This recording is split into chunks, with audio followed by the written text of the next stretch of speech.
como les adelantábamos, estamos con el doctor Estanislao Jiménez Corte, Petón, para los amigos, sí, estamos en esta casa que te ha visto crecer, ¿no? Así es, sí, sí. Ese apodo es una herencia que es involuntaria porque es como le decían a mi hermano, así que bueno, lo he tenido que aceptar. Bueno, pero sos conocido así. Es así. Y Stani, con el cuarto libro ya que estás produciendo, que está saliendo del horno. Sale del horno, ¿no? Recién salido, sí, la verdad que te comentaba, para mí es una gran alegría porque, en primer lugar, este libro es un acontecimiento inesperado. Yo no me considero poeta, digamos, tengo un respeto reverencial hacia la poesía, quizás como el género literario más complejo, más importante, quizás. Por una cuestión elemental, que es el trabajo de la síntesis de la imagen que se hace sobre la poesía, ¿no? Y aparte porque todo poema implica una cuestión de ritmos y metros y de cadencias que es bastante compleja de realizar.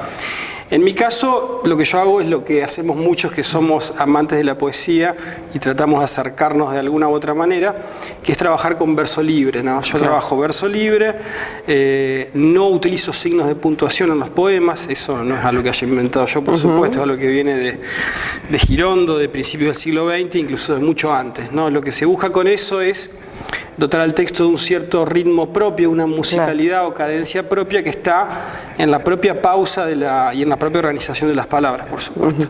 Hablaste de Girondo. Sí.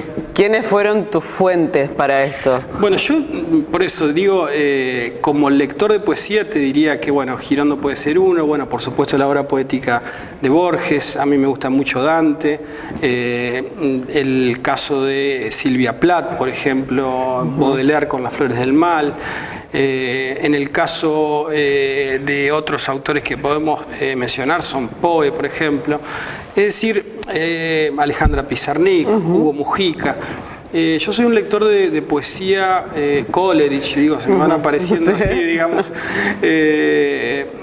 Yo soy un lector de poesía desde siempre, digamos, y siempre me acerqué a los poemas de una forma que yo digo como lateral o marginal.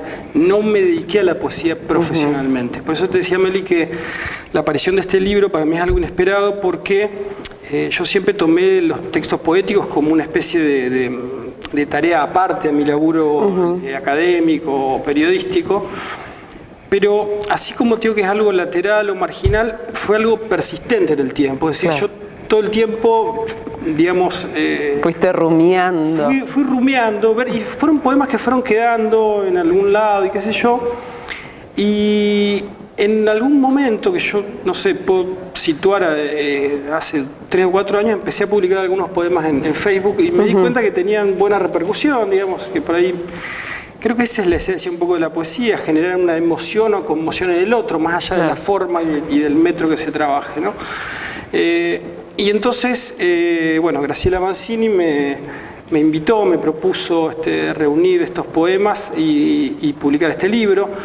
Ahí pasó algo interesante también, que es que yo empecé a hacer como una búsqueda retrospectiva de cosas que tenía escritas desde hace mucho tiempo, y vos sabés que los textos, bueno, uno los escribe a los 20 y pico, a los 30 y pico, cuando los relee se encuentra con cosas, primero con muchas cosas que no se acordaba que había hecho, y después los lees desde otro lugar. Entonces yo por eso digo en la contratapa que este libro es un texto, es un libro de textos que fueron escritos, olvidados, reencontrados y reescritos a lo largo del tiempo, ¿no?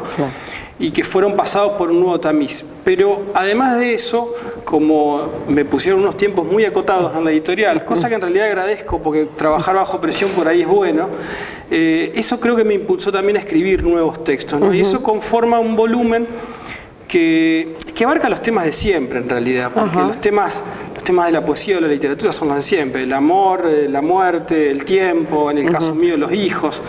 Entonces son esos mismos temas revisitados o pasados por el tamiz propio, subjetivo, y que yo creo que quieren, yo por ahí usaba esa imagen, ¿no? Como invitar al lector a compartir un descubrimiento, una idea, una imagen, una figura, ¿no? Son textos, yo hablo en uno de los textos que hice para la contratapa, de una suerte de catarsis hospitalaria, es decir, es algo que aparece, que uno vuelca como un acto catártico, pero esa catarsis es una catarsis que quiere invitar al otro a compartir eso, como si estuviera acompañado por el lector, digamos. Que quizás tiene que ver con esto de la temática universal de...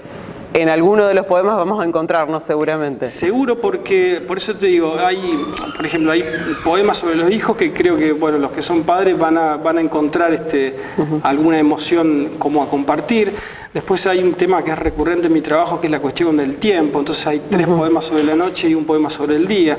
Después hay varias referencias también al interior del propio oficio de la escritura, es decir, a pensar qué hacemos cuando escribimos, que es otra de mis obsesiones, digamos. Entonces, lo que yo creo que puede pasar eventualmente es que a mí me gusta mucho la idea del lector tocado, es la idea que viene de Whitman, ¿no? Que es cómo hacemos, cómo se puede generar una emoción o una conmoción en la persona que nos lee, ¿no? Y a veces eso no tiene tanto que ver con las formas métricas de la poesía, porque, por ejemplo, uno puede decir, bueno, el soneto es una forma particular o el terceto, pero quizás vos leés y no te pasa nada. O sea, ahí hay un trabajo de rima que es perfecto, pero a vos no te pasa nada. Entonces, en este caso, este verso libre, que insisto, está hecho con un cierto sentido que pretende ser musical, busca, digamos, de alguna manera, generar una empatía, generar una emoción en el otro, a partir de algo que también está muy presente en mi trabajo, que es compartir un descubrimiento, un hallazgo. A mí me gusta mucho la idea es una idea que viene de las religiones, pero no por eso, que es la idea de epifanía. La epifanía es una revelación, ¿no? Es algo que se nos presenta y que vemos así como de repente, como un arrebato, dice Aristóteles, ¿no? A mí me gusta mucho eso porque yo creo que la idea de la poesía, por lo menos en mi caso, son como apariciones súbitas de ideas o de frases o de cosas que solo pueden hacerse buscando la forma poética. Eso no lo podés hacer en un ensayo o en un texto académico. Por eso esas apariciones, digamos, ¿no? Yo uso en el subtítulo poemas aparecidos en 2 sentidos, ¿no? En el sentido de aparición como repentina, digamos, y de textos que fueron aparecidos en el sentido que fueron como sacados de un baúl de hace 20 de los años. Recuerdos. De los recuerdos. Y fueron mirados, fueron escrutados así como de una manera muy, no quiero decir exagerada, pero sí buscando... Minuciosa. Minuciosa, gracias, es el término perfecto. De forma minuciosa, buscando... yo te diría, por un lado eso, o sea, el ritmo, la generación de una imagen, y por otro lado, que creo que es algo muy presente en la poesía, que es lo que podríamos llamar una ley de simplicidad, o sea, quitar lo accesorio, ¿viste? Quitar lo sobrante, que quede, en eso, bueno, Hugo Mujica, que es uno de mis autores preferidos, es un maestro, quitar lo accesorio, ¿no? Y en la poesía eso pasa mucho, entonces, por ahí... tratando de limpiar el texto uno logra muchísima más efectividad y más alcance, digamos. Que me parece que también tiene que ver con tu labor periodística. Sí, por supuesto.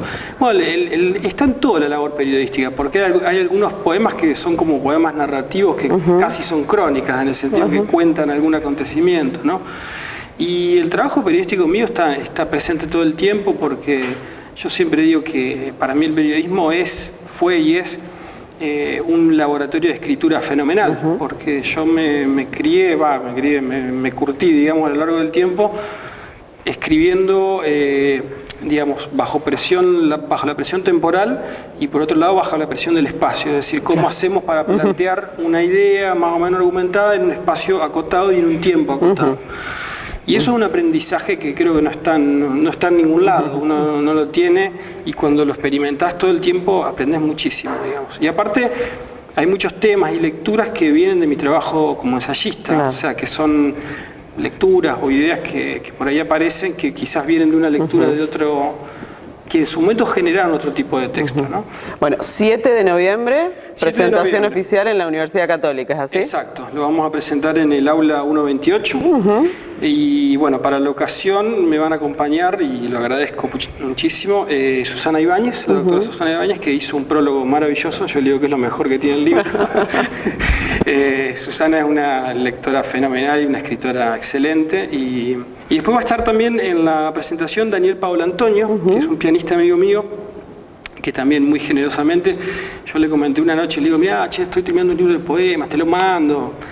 con la secreta intención de que él se interesara en hacer algo, ¿no? Claro. Y bueno, él compuso 2 piezas musicales sobre el libro y va a tocar esas 2 piezas y luego covers de, no sé, de Lennon y de alguien más.